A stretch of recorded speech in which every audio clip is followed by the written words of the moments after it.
You probably clicked on my face thinking that I had the grand answer to the million-dollar question, how do you transfer to UCLA? Well, that's a hard question to answer because I don't even know how I did it.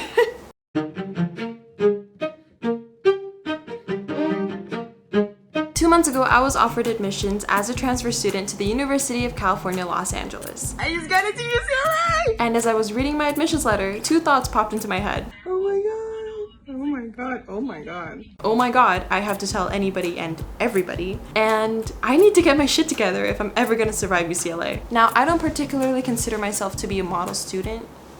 If anything, I would describe myself as an ambitious slacker, degenerate, if you will. But UCLA doesn't know this. All they know is the meticulously handcrafted niche that I've created and put on my UC applications. And I'm assuming UCLA respects the time-honored tradition of no take-backs, so I'm in. But why am I telling you all this? Well, I'm assuming that this isn't your first college advice video, nor will it be your last. Trust me, I've been there. I've binged every single college video there is on the YouTube platform. Now, everybody is different and it's all case by case, and you just gotta keep in mind that college admissions sometimes are just so freaking random. Like, I have seen people online who are way more qualified than I, mind you, and yet they've gotten rejected from UCLA. So I'm gonna give you my stats, my advice, my story of being a community college student, and hopefully you learn from it. And if not, hey, I'm just a random girl on the internet. Like, I have given you no reason to trust me at all. So,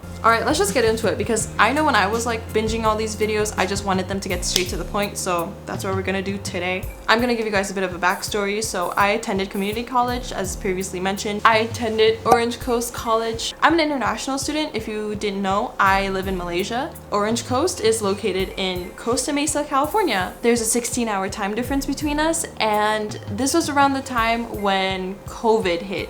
Yes, I spent my freshman year and half of my sophomore year of college doing Zoom University. Fun. It wasn't recently until my spring 2022 semester where I was able to fly out to California and basically live like the college life for a few months before heading back to Malaysia for the summer. As you all may know, like, taking classes on Zoom, it's not fun. Actually, no, it was scary, but not in the way you think. It was scary because I at some point got used to being isolated from everybody. I went through my first year of college thinking, yeah, you know, I'm satisfied being alone in my room. Don't really need to interact with anybody, which is terrifying because college is a place for growth. You're supposed to grow in college. You're supposed to leave college hating the person that you were when you first entered it. If you're in your room with no social interaction, no opportunities for you to explore, you're not gonna grow. Even though I was getting the grades that I wanted in my first and second semester of my freshman year, I felt like I didn't really grow as a person. You know what I mean? Like, I was totally like stagnant. And honestly, there wasn't anything much that I could do considering there was like a worldwide pandemic, but that's just my perspective on things. Okay, I'm gonna save my community college experience for another video because I feel like we're getting sidetracked. That's not what you're here for. No. All right, let's start with my stats. I'm not proud of it. Now, at the time of my application, I had a 3.67 GPA. Not gonna lie, not my proudest achievement, mainly because Calculus 1 completely fucked up my entire GPA. But we don't talk about that. Now, even though when you go on any school's website, they will tell you that there is no required GPA, we all know it's a bunch of bullshit. Excuse me. Whew. My cat was in here earlier, sorry. I would say a 3.5 would be a great jumping off point. Anything above a 3.5 would be just, you're in the sweet spot. Now, I'm not sure how it is for other states, but speaking as a student who went to a community college in California, I had to keep in mind about the IGETC and the CSU breadths. Basically, these are just pathways or suggestions of what classes I should be taking in order to transfer. And so by following the IGETC CSU breadths, I was able to transfer in 2 years. Just give me a second, I'm pulling up my application right now. Wrong password. What? Now, I did previously mention that I'm an international student, and I did attend high school in California up to sophomore year before I got deported, but that's a story for another day. But after getting deported and coming back to Malaysia, I enrolled in an international school, and the international school followed the British system, so I did take my IGCSEs or my O-levels, and I did go all the way to A-levels, and Holy God. And that high-key exasperated my depression, and that is my entire educational career up to this point. O-levels, A-levels, community college, UCLA. All right, let's get into extracurriculars because this is the part that I feel very passionate about. Now let's rewind back to me calling myself an ambitious slacker because there is meaning to that. Starting from like the 8th grade, I think I realized that I really enjoyed being a part of like a group or a community or society or whatever, like meeting new people, getting myself involved in like a ton of different things. Basically, I just didn't want to go home. I basically just wanted to kill time and not come home until like 8 p.m. Like in middle school, I was a part of my broadcasting team. Freshman, sophomore year of high school, I was a part of like the color guard team, which was honestly such a great experience for me. Like, yes, I was part of color guard. Everybody called us like the rejected cheerleaders. Fuck them. Like, just do what makes you happy. In terms of extracurriculars, that is one of the biggest advice that I can give you right now. You need to do what you like, because if you don't, you won't have that incentive to improve upon it. You get what I'm saying? Like, one of the key things that universities look into when considering your extracurriculars is basically passion. Like, say you're passionate about baking, right? You like to bake for your friends, you like to bake for your family. Say you take it a step further. You start your own little online bakery. And from then on, you start selling your products. You become like a little baking machine. Colleges will see that and acknowledge the time that it took you to build a business model, the time and effort it took you to basically make your products, and the passion that it took you to actually do those things. You get what I mean? I'm talking a lot. I'm not used to talking this much, sorry. Now, consistency, everyone can be consistent in one single thing. Now, passion and consistency, these two go hand in hand if you're ever gonna want to impress universities. And I say this because anyone can be consistent in anything, you know? I could be doing the same thing every single day. I could wake up at 5 a.m. and kick around a soccer ball every single day for the rest of my life. Would I like it? No. Would I be passionate about it? Hell no. And because I lack that passion, that's all I'm ever gonna be doing is kick around a soccer ball at 5 a.m. No school is gonna be impressed with that. Now, say I actually was passionate about kicking a soccer ball every single day at 5 a.m.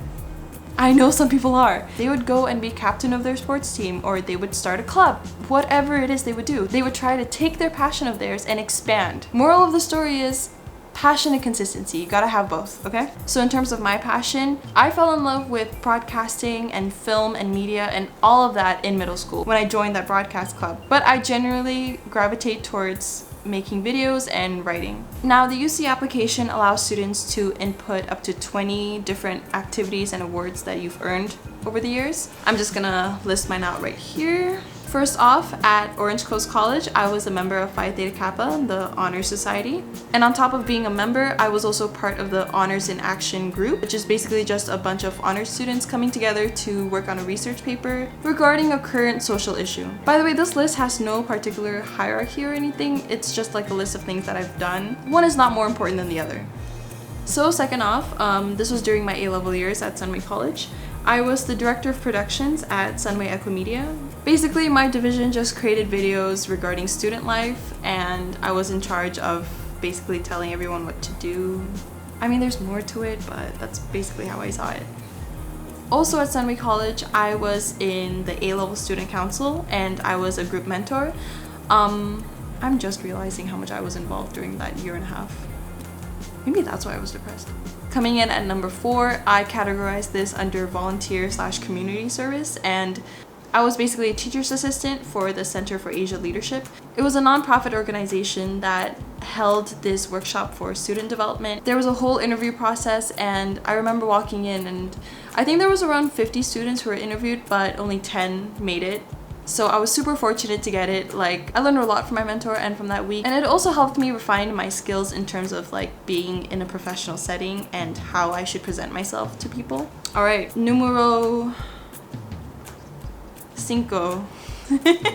Now, number 5, I put in as a work experience because I was technically a paid intern at the Star newspaper, which if you don't know is an English-based national newspaper here in Malaysia. And I say technically because I was technically supposed to be paid. They still haven't paid me. It's been 3 years. It's been 4 years. My God. It's been 4 years and I have yet to see the money, but you know what? Whatever. Before I was even offered an internship at Star, I was actually a part of their Young Journalists program. Sorry, that is a tongue twister for some reason. So what that entails is me writing weekly articles for them regarding teenage life. You know, like I would write these articles and they would be printed on like this pullout, and it was a whole thing.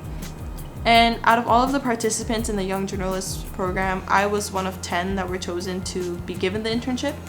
That experience has taught me a lot in terms of like giving me valuable work experience and basically guiding me to make the right choices when it came to like my career option. Because at one point I did consider like going into journalism, but I opted out of it. Not to say that the program like gave me a bad impression of journalism, but I just realized that it wasn't my passion, so I chose not to pursue it any further. Now, number 6, I was a prefect. I don't know why I put this down. Looking back at it, I think I was just desperate for like for extracurriculars. But so during my time at O-levels, I was actually a prefect. Nothing more to say about that. They were basically just those students who like walked around the hallways, made sure that like everyone was orderly, basically just kissing the teacher's ass. And coming in at number 7, which is my last extracurricular, I put in that I was a part of the marching band, the color guard division. I mentioned how excessively me and the other band kids practiced because we were on that blacktop literally for 9 freaking hours in the hot summer sun. If you ever wondered what band camp is like, that's literally it. It's just practicing in the sun for 9 hours straight. Honestly, it was fun because you were just like a big bunch of nerds coming in together to do what you love. My tan was so bad. Like, I was burnt. I wasn't even tan, I was burnt. I also mentioned how our band won first place in the WBA championship in 2015, so that was just another kicker. Like so honestly that just elevated like my extracurricular. It's one thing to be part of marching band, but it's another thing to win a freaking championship. Like, I don't even know where I kept my medal though. I think I lost my medal. That's kind of sad. Okay, so up to this point, I realized that I've been talking to you all for 2 hours now. It might not seem like it because I'm gonna edit the shit out of all of this. I also forgot to mention that I did not submit an SAT score. Now, none of the schools that I applied to from under the UC system, so like Berkeley, LA, Santa Barbara, Irvine, none of them asked for a standardized test score, so like the SATs or the ACTs, so I just didn't submit one. And I know a bunch of other schools like are taking an exception to the standardized test scores due to COVID. So if any of y'all are applying this year, y'all are some lucky motherfuckers. Let me just tell you that. Like, I'm just kidding. I did take the SATs like 3 years ago. I scored a 1310. That was after like 4 hours of studying in a day. Yeah. Again, not my proudest moment, hence why I call myself a slacker. These are just my stats for transferring into UCLA. I also want to share you guys like my essays, the ones that I've written for this application. What I like about American universities is they're very much holistic. They don't just look at your grades, they also take into account like who you are as a whole being. So the essays are a perfect way to put on paper what most universities won't see through your grades. So yeah, this will be just like a part 1 of like a 3-parter college experience series that I probably do. I don't know.